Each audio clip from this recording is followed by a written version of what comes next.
wasu zahi ko ba komi mun san cewa an cika Abuja da surutu da shirye-shiryen muna ganin sojoji da 'yan sanda ana shirin za su zubar da jini. To amma a wani bangare kuma muna ganin inda 'yan IPOB kungiyar masu neman ballewa suna jerin gwano da tutocinsu suna nuna goyon bayan su ga Isra'ila da Amerika akan wannan yakin da ake. Su 'yan gata ne ba wanda ya ce musu uffan, sai mu mun hito mun yi jerin gwano mun nuna goyon bayan mu ga Iran da musulunci, to mu ne muka laifi a lokacin da za a kawo masu makamai su harbe mu. So insha Allah rabbi ta'ala wannan dai shine abin da zamu yi, kuma muna fata al'ummar musulmi su sa hankali, mutane ma kai su sa hankali su lura. Wannan abu an shayi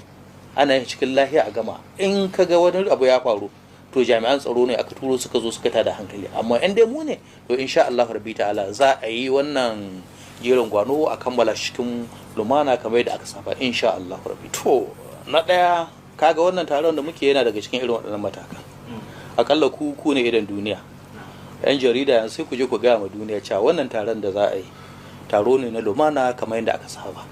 Saboda haka yan sanda ba su da bukatar su tada hankali ko jami'an tsaro ko sojoji su zo. Muna gayyata ku zo ku gani, mun shayi ana yi a kare lahiya ma dama ba su suka kawo hari ba. To wannan ma muna tabbatar muku za a yi shi lami lafiya kamar yadda aka saba, ma dama ba su ne suka zo suka kawo hari suka tada hankali. In dai mu ne to muna tabbatar muku cewa insha Allah rabbi ta'ala za a yi wannan taro cikin lumana a tashi a kammala lafiya lau. Saboda haka batun matakai na kokarin faɗakar da su hukuma to yana daga cikin matakan shine wannan kiran ku yan jarida,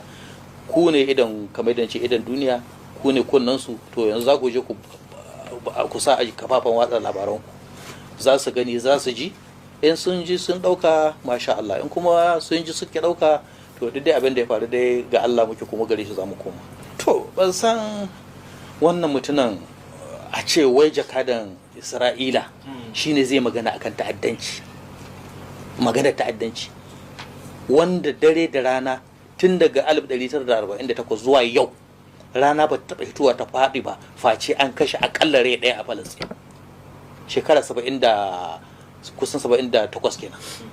ba rana ɗaya da ta fito ta faɗi face a Falasɗin ne zaka ga. Yanzu dai ba sai an mutane, da can lokacin ba kafafen yada labarai mutane, yanzu ko